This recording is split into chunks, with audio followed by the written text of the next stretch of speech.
Hello, this is Sonia here with the Sci-Fi Adventures channel, and I am really excited to be sharing another story that I have written.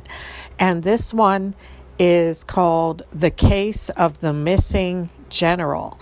So, I'm going to go ahead and get right into the story. I'll be sharing it in installments, just like I've done with Time Tracks here on my Sci-Fi Adventures channel. So I'm going to go ahead and get right into chapter 1, and I've titled this Stephen Takes the General's Case.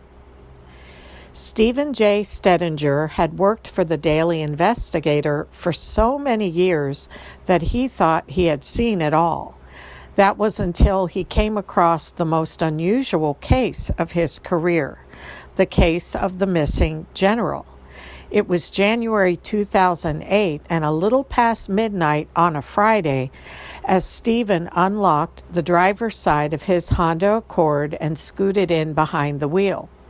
Carefully setting the case file down on the passenger seat, he adjusted the rearview mirror and turned the key in the ignition.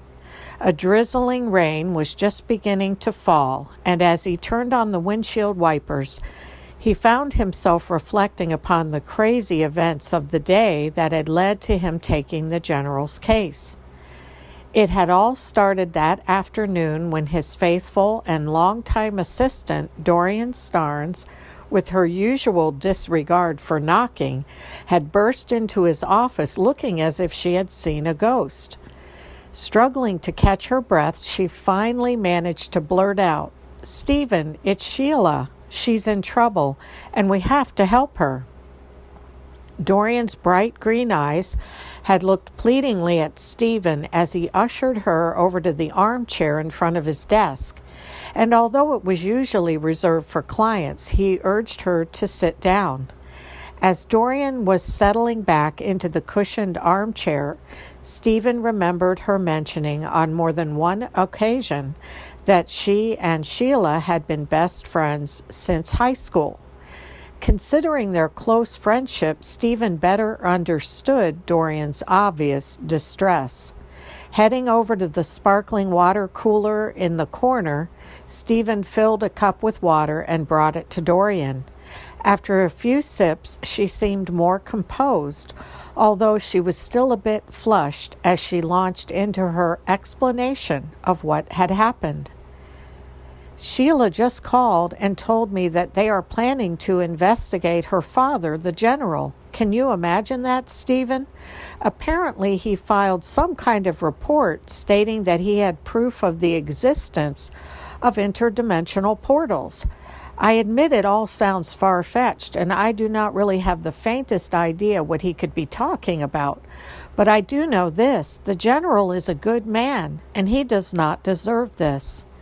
As Stephen continued to listen intently, he shook his head sympathetically and wondered what in the world the general could be referring to.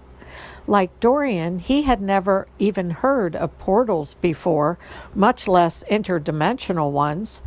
In the end, and in spite of any misgivings he had, Stephen decided to take the case.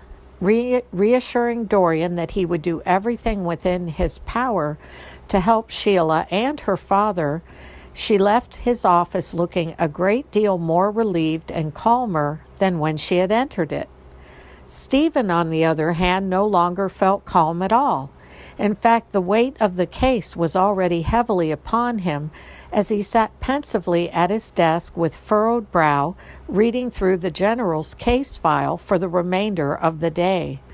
What he read there had left him in such a state of disbelief and shock that he had gone about his routine of closing up the office for the weekend in a daze. A sudden and loud clap of thunder brought Stephen fully back to the present moment.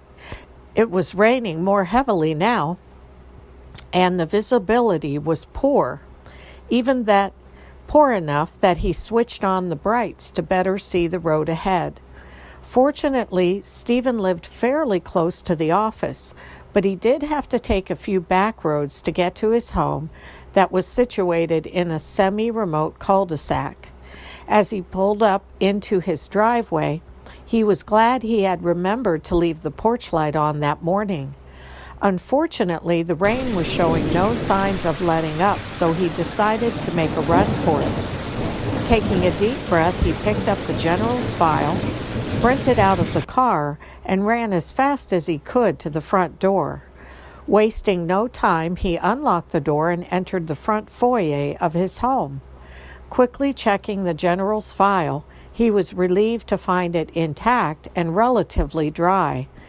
His medium-length brown hair, however, was now slightly damp, and as he pushed his bangs back out of his eyes, he caught his reflection in the hallway mirror and was startled. He looked uncharacteristically disheveled, and his usually serene brown eyes had a wild look about them he had never seen before. Feeling somewhat shook by his unkempt appearance, he welcomed the diversion of his tabby cat Whiskers, who was meowing loudly at him. Stephen could not help but laugh as his persistent tabby began winding himself round and around Stephen's legs to get his attention.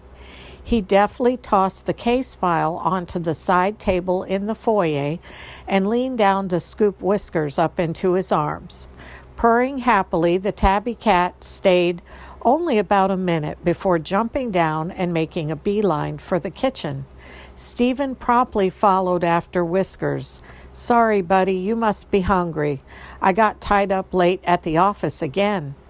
Whiskers looked unimpressed as he headed over to his food bowl and promptly sat back on his haunches, clearly waiting to be fed. Stephen opened up a can of cat food as fast as he could and spooned it into Whiskers' bowl. While Whiskers was busy eating, Stephen loosened his tie and rolled up the sleeves of his white dress shirt.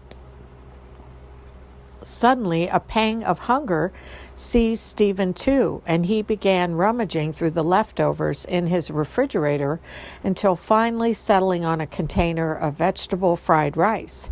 He had nearly finished all the rice when the wall phone rang. Surprised to be getting a call so late, Stephen picked it up on the first ring. "Hello, this is Stephen." The voice on the other end was frantic and high-pitched. "Stephen, thank God I reached you. I'm really sorry to be calling you so late at home, but Dorian gave me your number, and it is an emergency. This is Sheila, the general's daughter. I did not know where else to turn for help, and Dorian has assured me that I can trust you. Please, would it be okay if I came over right now?"